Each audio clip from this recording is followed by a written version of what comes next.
सवनवा पगल नहाई ले नदिया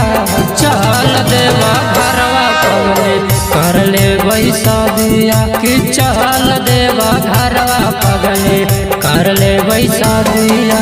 सातो जन्म में लागी पहनले भागिया चल देवा घरवा पगले कर ले शादिया कि चल देवा घरवा पगले कर ले शादिया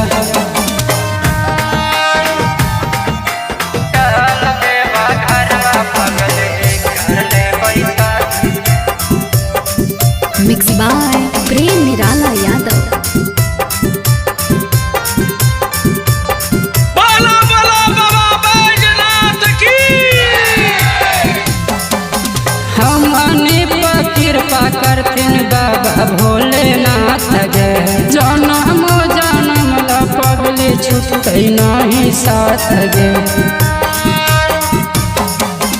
हमने पर कृपा करथिन बाबा भोलेनाथ गे जन्म जन्म ला पगले छूटते नहीं साथ गे तनी के जई में सूट आई में गेरुआ रंग के साड़िया तनी के जई में सूट आई में गेरुआ रंग के साड़िया चल देवा घरवा पगले कर ले शादिया कि चल देवा घरवा पगले कर ले शादिया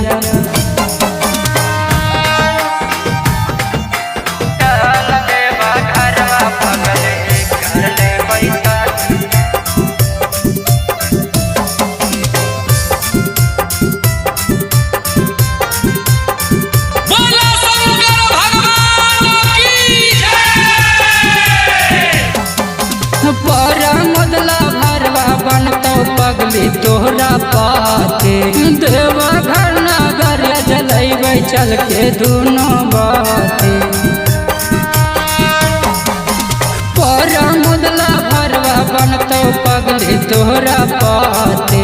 देवा घर नगर जलैबै चल के दोनों बाते ले के कबार अते प्रेम निराला साथिया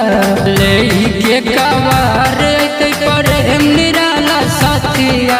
चल देवा घरवा पगले कर ले शादिया चल देवा घरवा पगले कर ले शादिया।